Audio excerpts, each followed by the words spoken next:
Well, hi, let's talk about gold and silver. And It's a lot of speculation about these two pairs. So let's have a look at the charts and see what's going on. So we'll start with gold. And well, it's been a fantastic run up. We were long right from the bottom here, but once we started to get up to this sort of area here, we took profit. And since then, we've been kind of out of the market, just nibbling at shorts every now and then, taking a little bit of profit, losing a bit, taking overall just gaining a wee bit, but not much.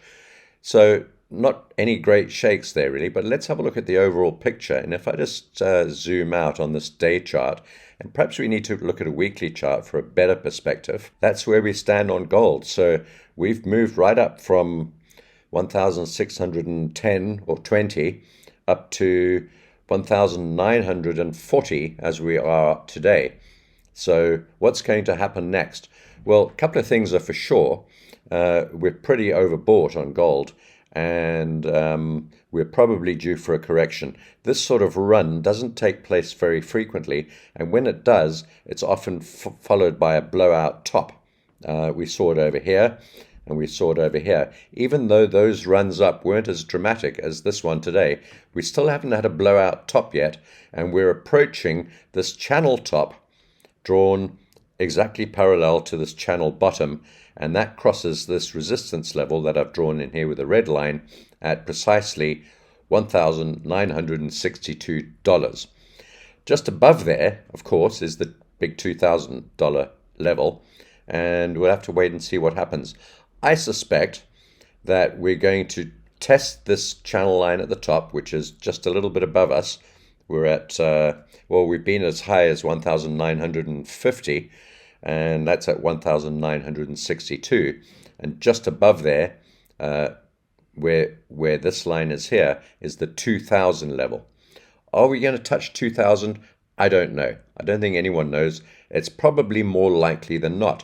However, what we do know is that because we've moved so far so quickly, there is definitely room for this metal to pull back and to pick up some more buyers and some more liquidity a little bit lower down. Now, where that pullback will happen, I don't know. There are all sorts of support levels below us. We could start perhaps with this level here, which lies across the top of these two highs, and that's at about 1,880. And below there, we start getting Fibonacci levels, which we could look at as well, down into this area of consolidation and pushing and shoving that took place for such a long time during the last 2 years. And that's around 1,800 to 1,850. So those are the levels that we might expect gold to pull back into. In fact, we might only get as low as this level here, which is 1,910, which is actually just below us. I think we could get a deeper correction. So I think around about 1880 to start with, and then maybe with a bit of luck, we could get down to 1830, where the first Fibonacci level lies. That's the 38% retracement of the move. Not quite where we are at the moment, but I've drawn it from this top resistance level down to the bottom. So be somewhere around there. So the plan on gold, I think, is to keep on nibbling at tops and looking for a potential move lower down into some of those support levels before buying gold. And we're already trying short little positions on gold. And if I could just draw a path, it would look something like this, probably something like that, maybe ideally something like that, and eventually a move back up, back to test the $2,000 level. So perhaps that's something that we could see approaching us on gold over the next few weeks and months to come.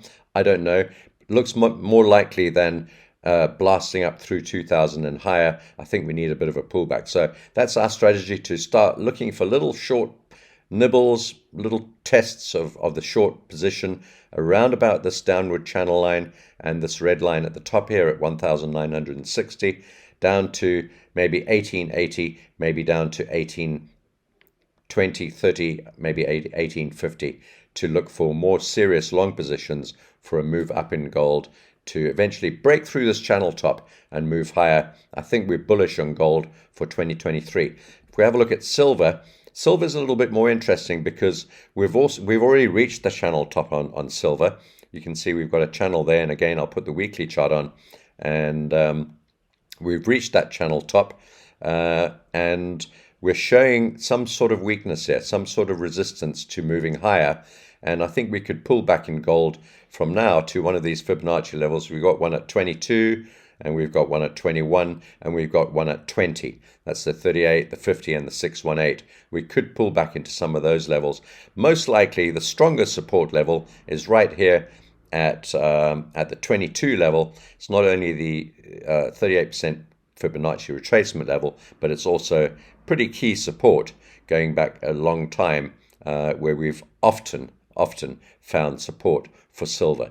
So that's at 22, the 38% fib, the round number, and previous support on, I don't know how many occasions, maybe 5 or 6.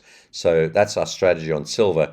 And you can see we're forming this sort of dome top at the moment, a rounded top, or a beret top as I like to call it. We saw higher highs, then equal highs, and now we're starting to see lower highs on the gold, on the silver chart, the silver day chart. And we did see a little test below that support a couple of days ago, and we'd like to see another retest of that and a move down into 22, maybe even 21. But 22 is going to offer serious support. Take care, good luck with those pairs, and I'll speak to you soon.